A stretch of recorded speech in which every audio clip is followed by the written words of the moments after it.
Welcome to the Responsible Negotiation Podcast, produced by the DC Mediation and Dispute Resolution Institute. I am your host, Francis Ojok. Here at the Institute, we prevent, manage, resolve, and transform conflict into an opportunity for positive change using mediation and other appropriate dispute resolution mechanisms. Visit our website to learn more or contact us at info@dcmediationinstitute.com and let us know how we can work with you or collaborate with you. Without further ado, let's get to the show. Welcome, everyone, and thank you for joining me this afternoon and morning, depending on where you are in the country.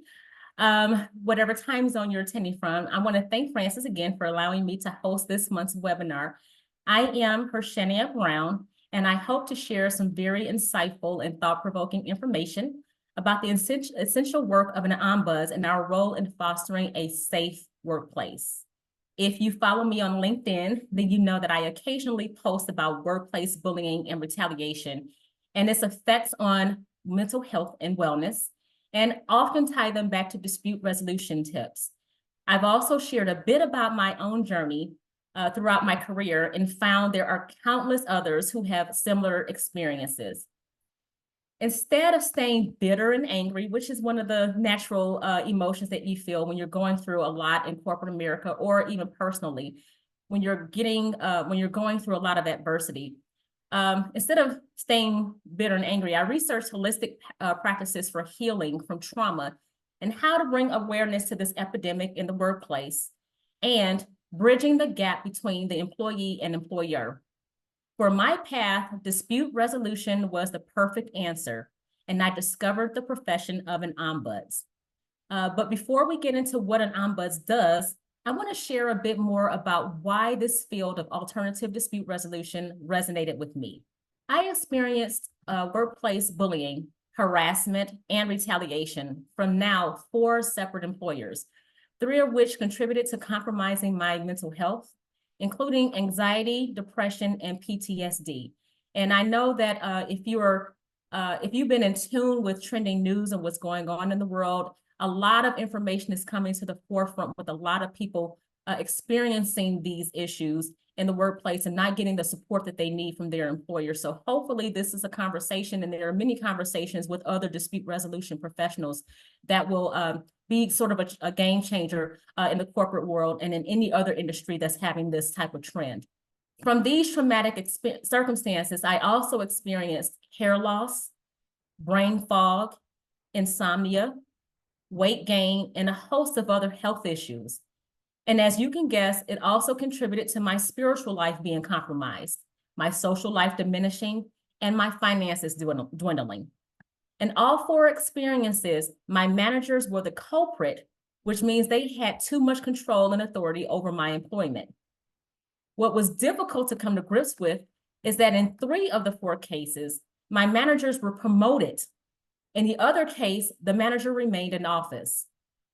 What's worse is I found out I was not alone, as social media is ravished with posts and articles about companies that are now being exposed for their continuous mistreatment of employees, particularly Black women.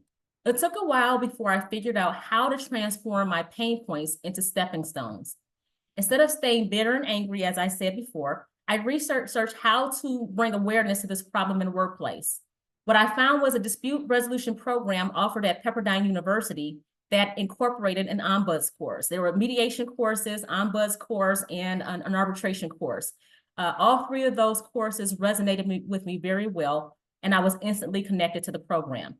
So as part of my divine purpose, I wanted to be a change agent as an ombuds and mediator. Knowing what an ombuds does can shed light, an organizational ombuds does, can shed light on how this role works in creating a safe space for employees and cultivating a healthy work environment.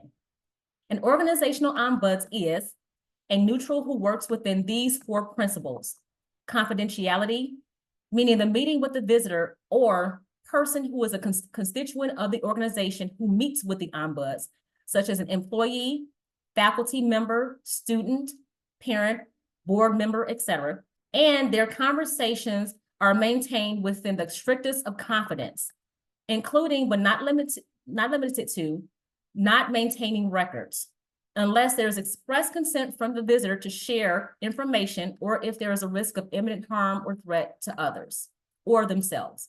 Neutrality, meaning that the Ombuds does not advocate for one side or the other.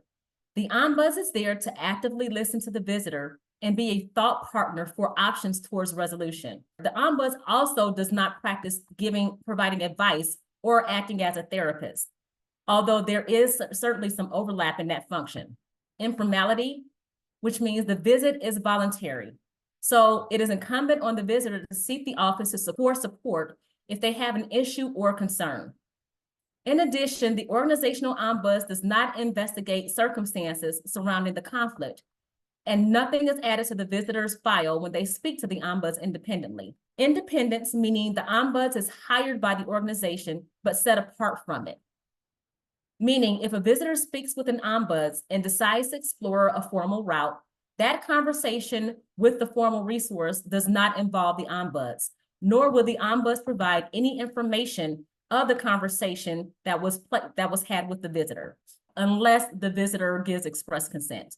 In a perfect world, the ombuds would be the first point of contact when the conflict arises, like when it's nice and fresh.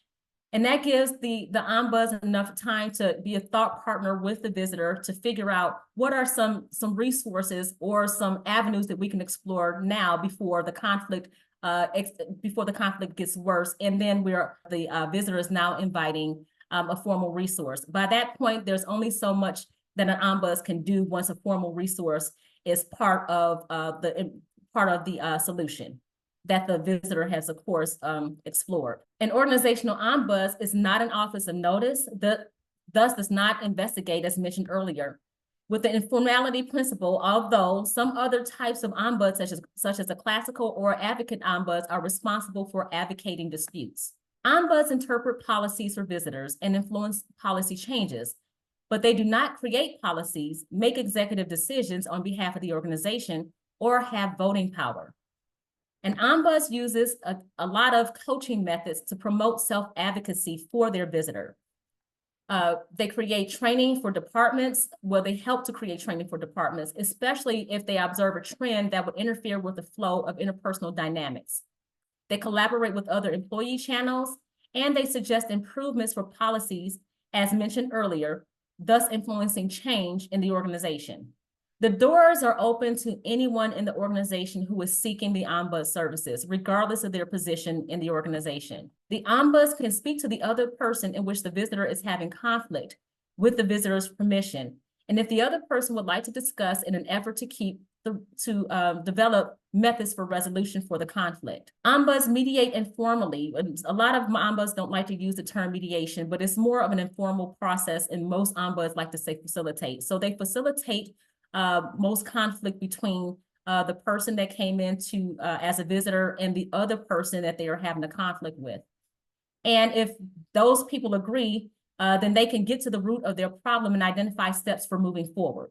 They facilitate discussions within departments if there is a trending issue, as mentioned before, and it makes sense for the ombuds to perform an intervention with an entire group. Ombuds work with other resources in the company, as mentioned before, including formal ones, as the informal resource for employees to better understand the purpose and benefits of the departments. The ombuds provide training for departments, especially ones if there are systemic issues. And I mention this because sometimes some departments are not aware of this. But if there is a systemic trend such as bullying and discrimination or retaliation, the ombuds can definitely help support in working with that department with any policy interpretation, with any changes or, like I said, any training. They won't make the changes themselves, but they can definitely be a thought partner and share any information based off of what they have, any data that they have for visitors regarding a trending issue. Ombuds identify these issues based on visitor interaction, including systemic ones, and reports them to the highest level of leadership without sharing any identifying information to stay within the rules of confidentiality. Are you ready to become the change you want to see in your community or in your workplace?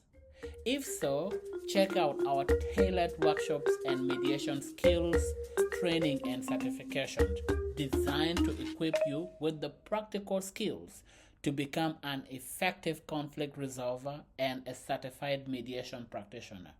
Now, let's get back to the show. What is the benefit of an organizational ombuds office?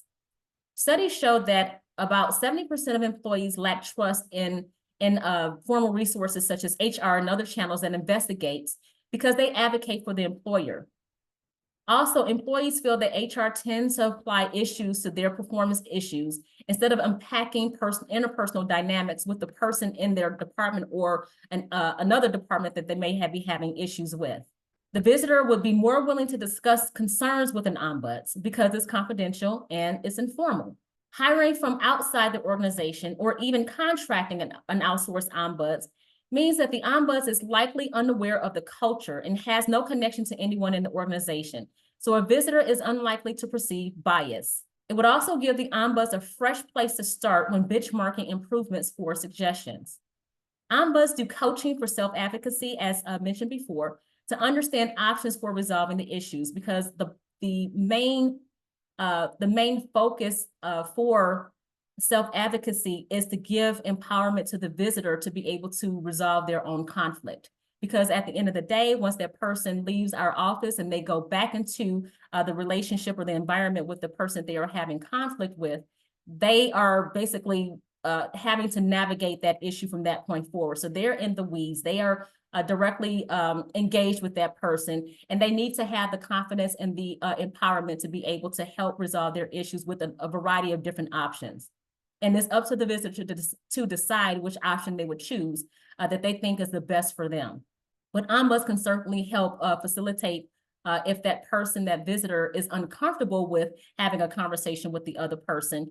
They can definitely facilitate that process to reach out to the other person to see if they would be willing to have a conversation to get their perspective. But again, that will still be a confidential conversation with them as well. The ombuds is also there to listen if a person needs to unburden themselves before thinking through solutions. So we have had people come into the office where I've had visitors to where they just need a sounding board. They don't want to think through solutions, because sometimes when they're talking, they may even, while they're talking it through, they may even come up with a solution on their own. But if they are in distress and they just need someone to talk to at that particular moment, we are there. Now, again, we're not therapists. We don't service therapists because that's not our role, but there's definitely some overlap with the active listening. And then if the visitor wants to go over some other options or think things through, some pros and cons about each particular option, what an option could possibly look like, or what could happen in the future, that's definitely something that the ombuds can explore with the visitor as well. The ombuds offers insight and feedback about issues plaguing the organization through reporting that maintains confidentiality, systemic issues to leadership in an annual report. And remember, the ombuds would be aware of the issues within the department from tracking the reasons the visitors sought the ombuds office in the first place. For leadership to implement necessary changes to create a better working environment, the ombuds cannot force executives to make those changes. So hopefully they are intentional about improving their organization's culture. Remember when I mentioned collaboration on the prior slide? An ombuds can collaborate and does collaborate with HR, employee relations, ethics and compliance, etc., for further guidance to support the visitor if necessary. Also, the ombuds works with other resources to develop core competency models, such as with HR, DI initiatives, and training. And an added benefit for outsourced ombuds is that the visitors are more likely to share when they know they are meeting in a safe space virtually outside of the office that's within their control in terms of what a safe space would look like for them to discuss their concerns. But there, of course, if you're meeting inside of an office, that would be a closed office where people wouldn't see when a person is coming inside the visitor's office or when they're leaving, unless they want to have it virtually or over the phone. It depends on whatever options the ombuds office provides for their visitors to contact them. Are you ready to become the change you want to see in your community or in your workplace? If so, check out our tailored workshops and mediation skills, training, and certifications designed to equip you with the practical skills to become an effective conflict resolver and a certified mediation practitioner. Now, let's get back to the show. Now we know what an ombuds is and their valuable role in cultivating a healthy workplace. I'd like to mention some of the reasons why ombuds are established in the first place. Here are some interesting facts from a couple of years ago about conflict in the workplace. We have, just to read off a couple of them, companies lose over $350 billion a year due to workplace conflict. Of course, that also includes money that they set aside for insurance and litigation purposes. Replacement costs for that employee are 1.5 to 2 times the salary of that employee. You have to go through training during the search to get another candidate, go through the training, and that all includes resources being involved. And according to Gallup.com, a medium-sized organization with an average of 50,000 in salary would spend from 660,000 to 2.6 million in replacement costs. It's only been since the beginning of the pandemic that companies became focused on mental health and well-being in the workplace. But there's still more work to be done, and we're just scratching the surface. If executive leadership took more time to flush out internal conflict or building effective systems, training, and accountability measures for resolution top down, there wouldn't be a need to invest so much money into post-conflict events and transactions, such as settlements and lawsuits. Some conflicts, such as workplace bullying, a topic that I am passionate about, are far more reaching in impact, especially for those of marginalized groups. So what are examples of workplace conflict? So if you take a look at the workplace conflict, here is a list of issues that are events that happen at a work and issues that are common in the workplace. You have, again, workplace bullying. You have someone being overlooked for a promotion, poor communication within the team, unfair treatment, harassment, retaliation. These are some of the reasons, or which would say common reasons why a visitor would come into the ombuds office to seek some type of solution for how to move forward with what they are experiencing, either on their team, or it might be an interpersonal issue with someone else in a different team, in a different department. Note that this is not a complete list, but I want to make sure that I identify a few of them here, because again, a lot of these are issues that you may be aware of, that you have experienced yourself, or that you know someone who has. Imagine someone enduring one of these or a few of these simultaneously. Now imagine a person enduring most or all of them. All of these issues are what I experienced in my career and have listened to countless others share their journeys of toxic work environments. If any of these events are stressful enough, then they can very well create trauma and devastating events psychologically, emotionally, physically, financially, socially, and spiritually. These are some of the issues and concerns in which an employee feels unsafe and seeks the ombuds office. So what exactly do we mean when we speak of power and control in terms of the devastating effects of trauma in the workplace? We can talk about workplace bullying. I will give that as an example because that's one of the topics that I know that I mostly speak on. Workplace bullying is not only a topic that I am passionate about, but it's also one of the most common issues that an employee seeks the ombuds office. Workplace bullying is repetitive treatment directed towards a specific person or group of people within their working environment that is intended to inflict harm, intimidation, and or degrade that person or group of people, which is why victims are often referred to as targets.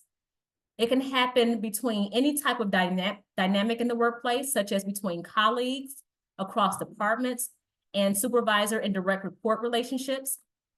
To state it plainly, it is considered abusive behavior that can be considered harassment and creates a hostile working environment.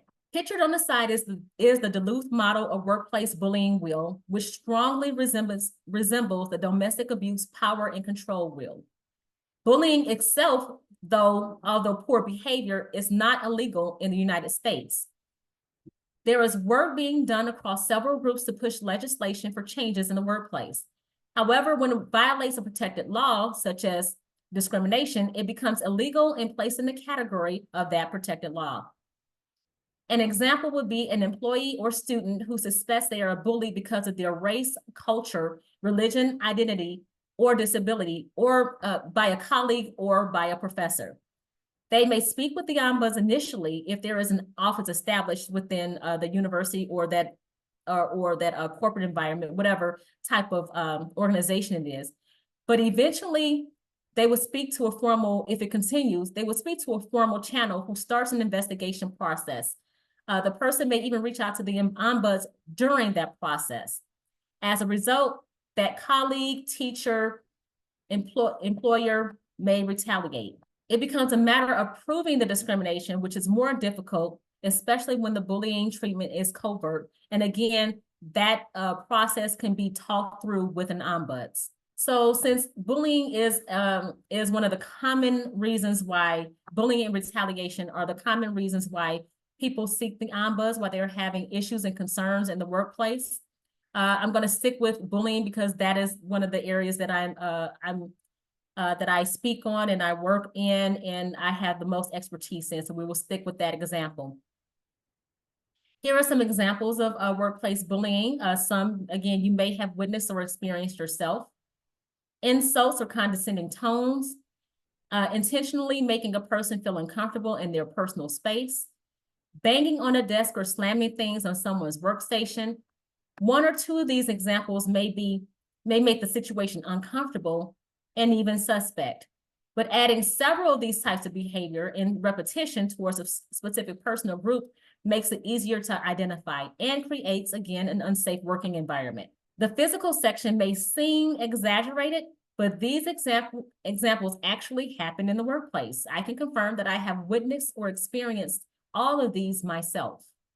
Nonverbal bullying can be subtle, as previously mentioned. Here are some: micromanaging, intimidating gestures, assigning demeaning tasks. Often because it's inconspicuous, others don't pick up on the treatment or interpret it the same way. Let's take a look at a couple of these in a little bit more detail. Micromanaging is one of those tricky ones that people only see as irritating and stems from a lack of trust from their manager. However, when the behavior is geared toward a specific person or a group of people within the community, within the workplace community or within that team, then it's worth exploring as a bias. This can be anything from a person having to always check in their moments and activity or copying their manager on or lead on all emails to hand-holding or not allowing autonomy on a project or an assignment.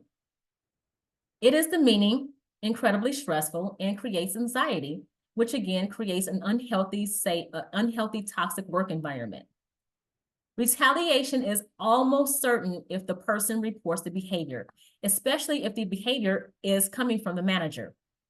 Instead of possibly seeking coaching or counseling for the accusation, the bullies and authority exercise their power to make things very difficult for the victim or the target. And most oftentimes, if that person does not seek employment in a different department, they are fired.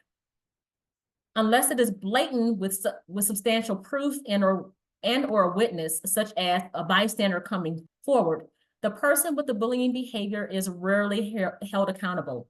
And I'm quite sure many of you that are ombuds that are watching today are working diligently to provide upward feedback in combating this problem.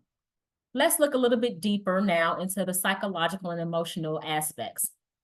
Bullying is not only a mental health concern, it is traumatic.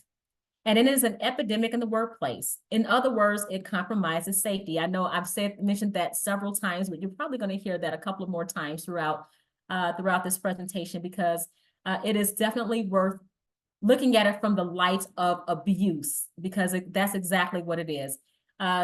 Again, we've seen so many trending news lines about people that have either been targeted for retaliation, they have been fired or demoted, And in recent cases, we have seen people, and not just recent cases, it's happened across the board, but it's becoming more exposed in mainstream media that people are committing suicides and taking their own lives from the bullying and retaliation that they are experiencing in the workplace. So this is very much a very serious issue.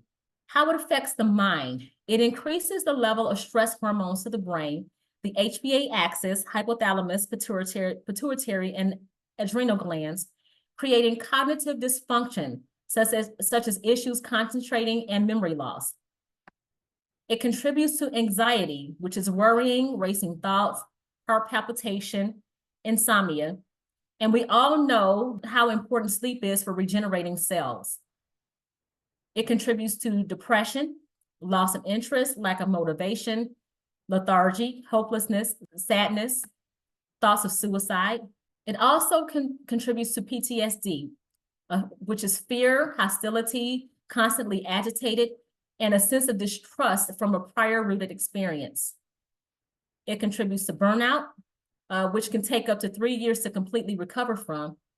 The mind has already gone into a fight or flight cycle, and the person is functioning at severe stress levels.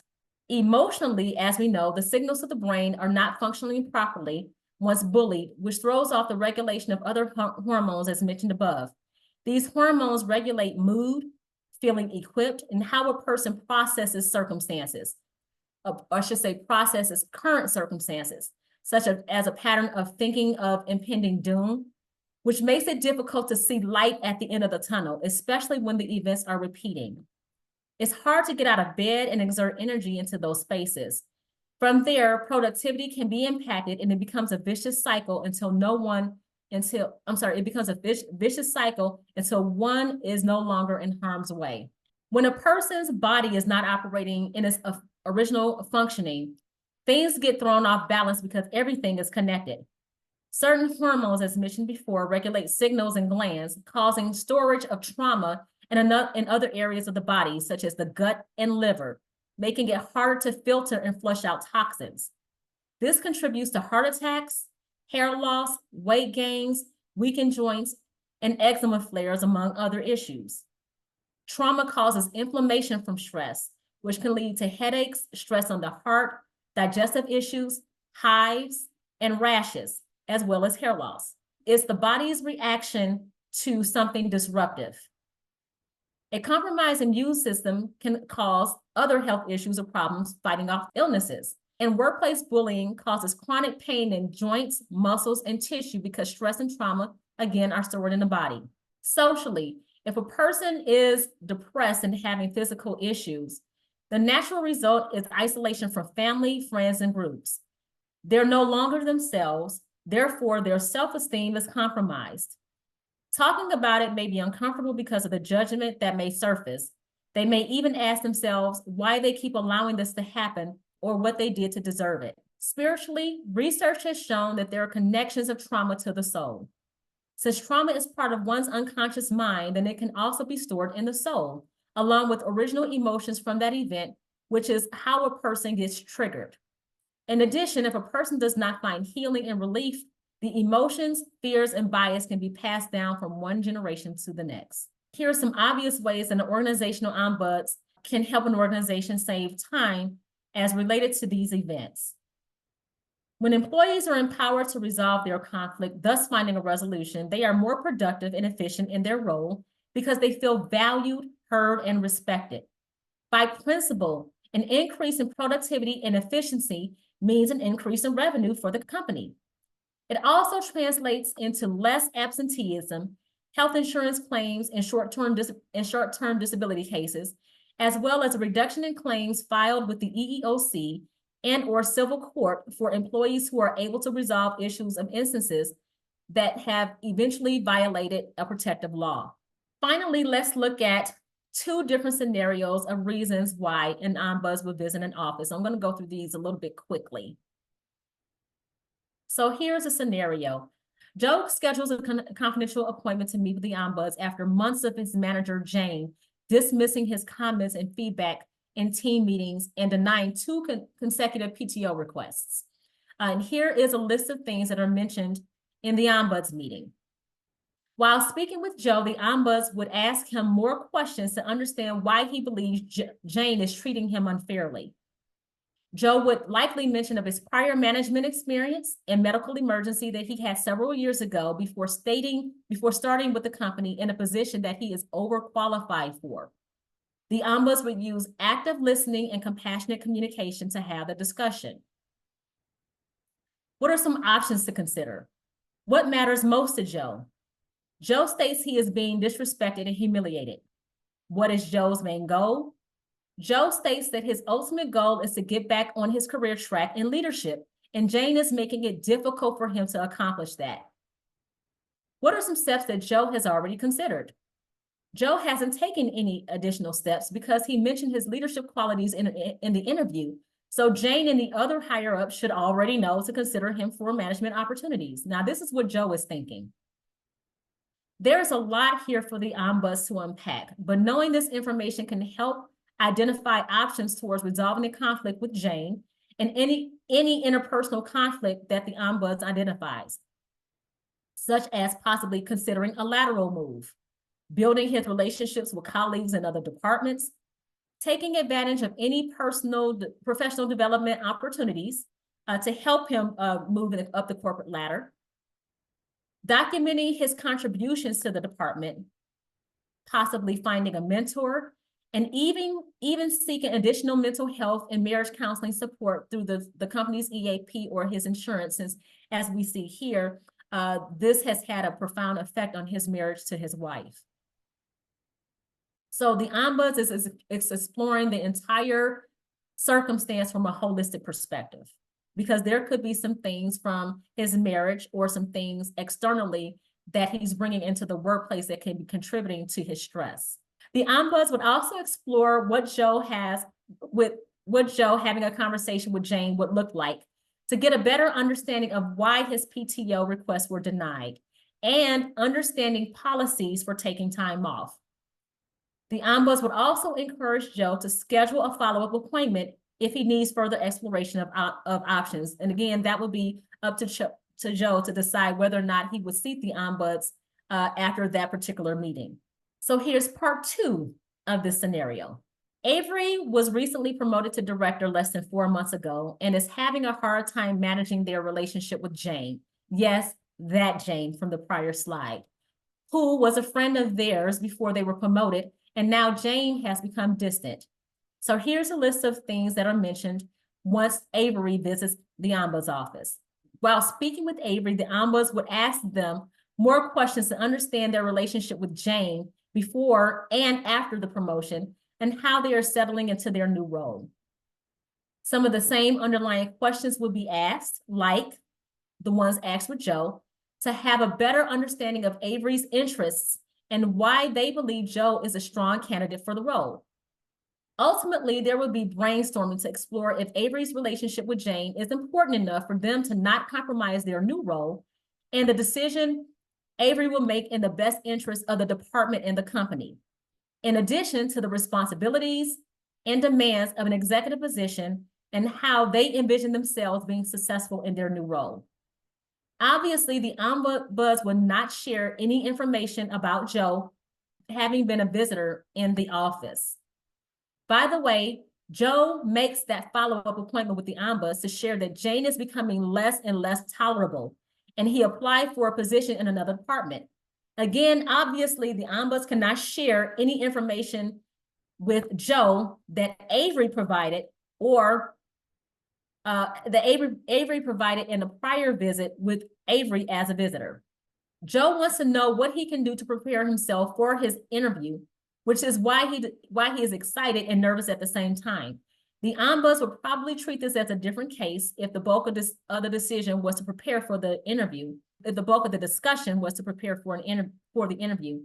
And the Ombuds would explore options of what Joe could do to prepare, including helping Joe identify his skills that align with the role, possibly role playing with it in an interview, or researching possible questions that may be asked in the interview, along with any other helpful resources.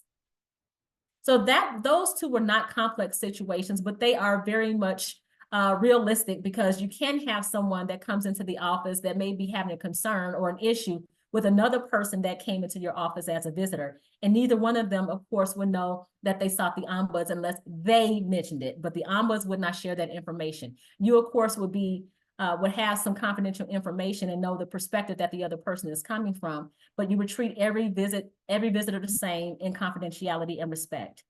So as you can see, an ombuds contributes to the workplace, fostering a safe environment. If one is not already established, then it may be a good idea to contact the IOA or someone, if you know an ombuds, to figure out how you can establish an office in your workplace. Are you ready to become the change you want to see in your community or in your workplace? If so, check out our tailored workshops and mediation skills, training, and certifications designed to equip you with the practical skills to become an effective conflict resolver and a certified mediation practitioner. Now, let's get back to the show. It is very obvious that Humbert does not only create a safe working environment, but it protects the company from liability and unproductivity, right? However, in a traditional setting, in case of any workplace disputes, people will go to the HR. Now, the question is, how does the work of an ombud differs from what HR does? And two, why ombud as opposed to HR? Well, there are some distinctions. So HR is there to is a resource for the organization to make sure that the organization functions as it should internally. There aren't any issues from a legal standpoint in terms of employment disputes or employment issues, or an employee, as I mentioned before, feeling like a protected law has been violated, such as racism in the workplace. They have policies there to help guide and training for their teams. I don't have expertise as someone in HR. So someone from HR who may be watching can probably give you more information, but they are there basically for the internal operations of the organization. Any policies, to guide through any policies for the employees as it relates to their employment with the employer. The ombuds would be that informal resource. So as I mentioned before, a person would come into the ombuds office or seek the ombuds voluntarily. Like an ombuds is not going to go to a person and say, you know what, I see that you're having a hard time. Why don't you step into my office so that we can talk? They're not going to do that. They will have the outreach, obviously, so that everyone in the organization will know that they are there to provide support from that perspective. There is, to me, a lot of overlap between a therapist. So a person can go into HR and say, listen, I'm having this issue. There is nothing that's preventing HR from having personal relationships with anyone in the organization. Now, whether or not they believe that's a good idea is something separate.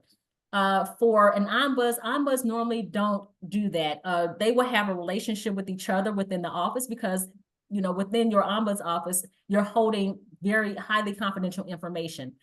But you're probably not going to see an ombuds hang out with someone from HR or someone from a different department during lunch. Like, you may have, if they have a friendship, say for instance, that they were already friends before that person was established in that ombuds role, that would be between them to make sure that they don't give a certain perspective of how that would look from anyone else in the organization if they see them out together. But an ombuds, if you come in, if a visitor comes in and speaks to an ombuds, we're going to write down notes so that we can have some information to help guide you through the process, or have any questions, just to get an understanding of, get to the root of the problem, or what direction that visitor would like to go. But those notes are getting shredded. No ombuds do not retain any records. And they're not going to give that information to HR or someone else for them to further investigate. If HR investigates, that would be because the visitor sought them as a resource for their their conflict to do for them to do whatever it is that they feel that they need to do that would be in the best interest of the organization. For somebody watching who might be interested in doing Ombuds work, how can one become an Ombud? No, that's a good question.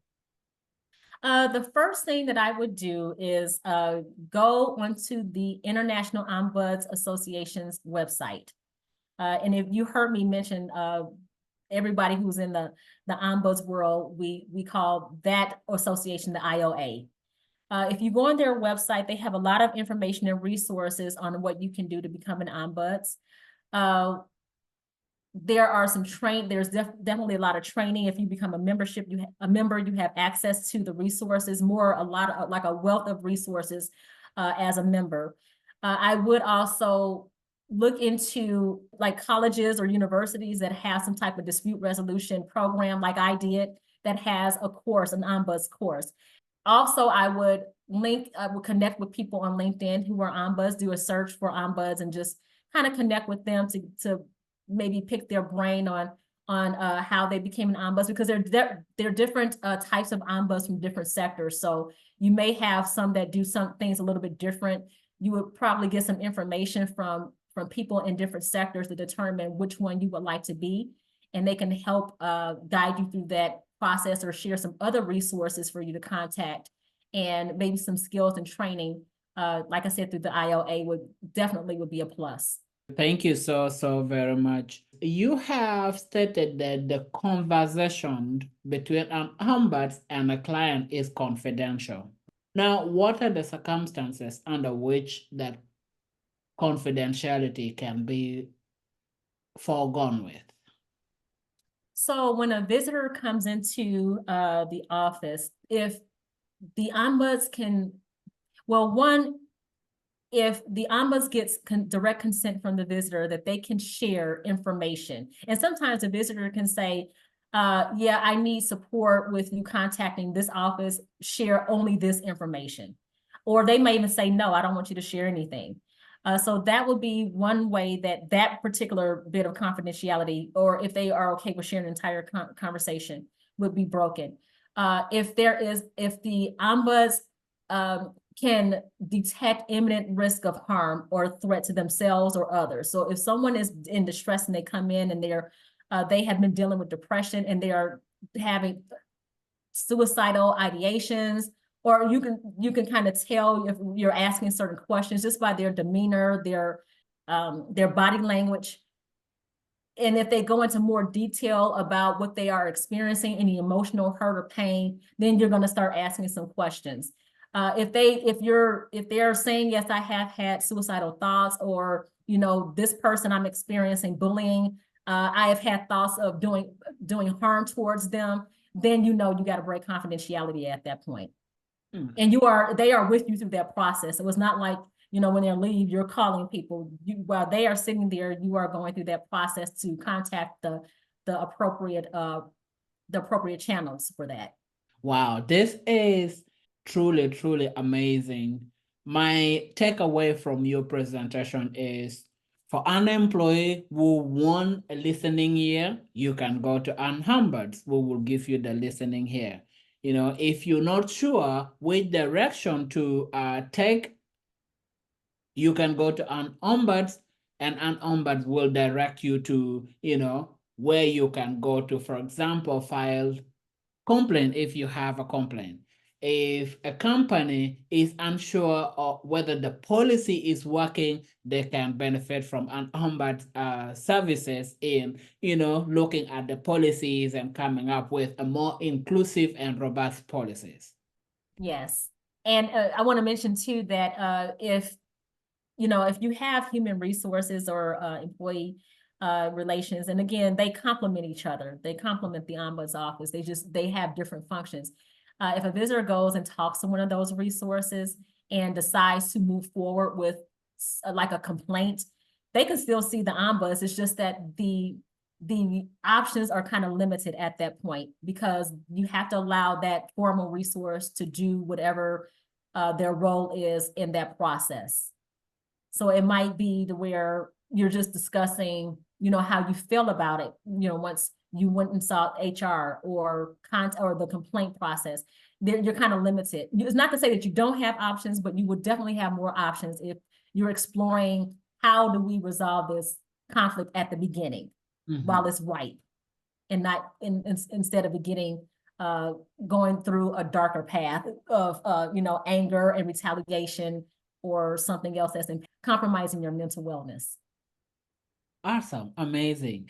Thank you so, so very much for your time and for sharing your wisdom with us. I hope when we reach out again to invite you to come and share your wisdom with us, you will be kind enough to again grace us with your time and your wisdom.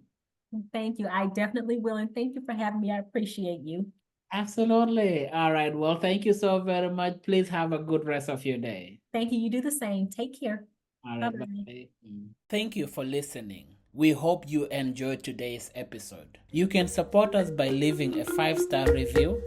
And if you haven't already, please subscribe to this podcast to stay informed whenever we upload a new episode. See you in the next episode.